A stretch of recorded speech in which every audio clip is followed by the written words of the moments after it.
नमस्कार. या क्षणाची सर्वात मोठी बातमी अखेर धनंजय मुंडे यांच्या मंत्रिपदाबाबत मोठा निर्णय घेण्यात आलेला आहे.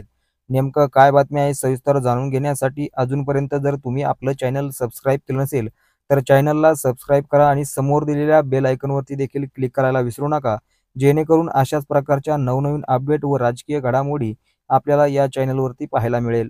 बीड जिल्ह्यातील म्हस्साजोग येथील सरपंच संतोष देशमुख यांच्या हत्याकांडाप्रकरणी धनंजय मुंडे सध्या अडचणीत सापडलेले पाहायला मिळतात. त्यामुळे या हत्याकांडामध्ये त्यांचे विश्वासू असणारे वाल्मिक कराड यांचा हात असल्याचा आरोप वेळोवेळा या ठिकाणी केला जात आहे.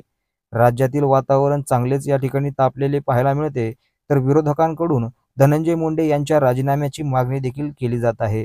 अशातच आज मंत्री धनंजय मुंडे यांची राजीनाम्याच्या बाबत उपमुख्यमंत्री अजित पवार यांची भेट देखील या ठिकाणी झालेली चर्चा या ठिकाणी होत आहे. या भेटीत सध्या सव्वा तास ही भेट चाललेली आहे आणि या सव्वा तासाच्या चर्चेमध्ये जोपर्यंत धनंजय मुंडे यांच्या विरोधात पुरावा मिळत नाही तोपर्यंत त्यांच्यावरती कुठलीही कारवाई करणार नाही अशी भूमिका अजित पवार यांनी घेतल्याची माहिती सूत्रांकडून दिली गेलेली आहे. त्यामुळे विरोधकांसह सत्ताधारी पक्षांच्या लोकप्रतिनिधीही धनंजय मुंडे यांना मंत्रिपदावरून दूर करा अशी मागणी या ठिकाणी केली जात आहे. परंतु त्याच पार्श्वभूमीवरती धनंजय मुंडे यांनी आज अजित पवार यांची भेट घेतलेली या ठिकाणी आपल्याला पाहायला मिळाली. सुमारे सव्वा तास ही भेट चालू होती. या सव्वा तासाच्या चर्चेमध्ये अजित पवार यांच्याशी काही चर्चा झाली आणि बीड प्रकरणाविषयी देखील या ठिकाणी चर्चा करण्यात आलेली आहे. सरपंच संतोष देशमुख यांच्या हत्ये प्रकरणावरती खूप काही वेळ या ठिकाणी ही चर्चा सुरू होती. परंतु या चर्चेमध्ये नेमकं अजित पवारांनी धनंजय मुंडे यांना काही विषय या ठिकाणी भूमिका घेण्यास सांगितलेले आहेत. संतोष देशमुख यांच्या हत्या प्रकरणानंतर न्यायालयीन चौकशी SIT आणि या ठिकाणी CID कडून चौकशी जोपर्यंत पूर्ण होत नाही तोपर्यंत या ठिकाणी अहवाल येत नाही तोपर्यंत धनंजय मुंडे यांचा राजीनामा घेता येणार नाही अशी भूमिका अजित पवार यांनी या ठिकाणी स्पष्ट केलेली आहे.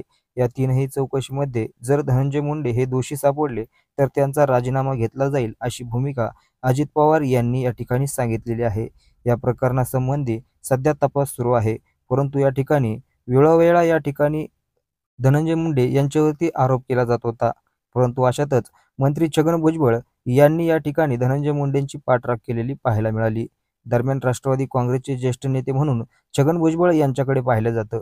छगन भुजबळ यांनी धनंजय मुंडे यांची पाठराख केलेली आहे. धनंजय मुंडे यांचा राजीनामा मागणी पुरतत या ठिकाणी आयोग असल्यामुळे या ठिकाणी भुजबळ म्हणाले की मला मंत्री व्हायचं आहे म्हणून कुणाची बळी द्यावा असं माझ्या मनात येत नाही, त्यामुळे येणे शक्य नाही. त्यामुळे या ठिकाणी छगन भुजबळ यांच्याकडून देखील मोठा खुलासा झालेला आहे.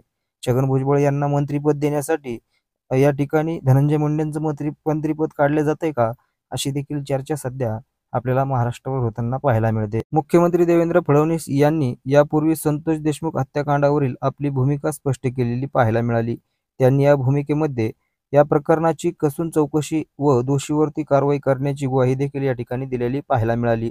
त्यामुळे या घटनेचा तपास पूर्ण होईपर्यंत धनंजय मुंडे यांचा राजीनामा मागितला जात आहे असा सवाल देखील या ठिकाणी छगन भुजबळ यांना केला.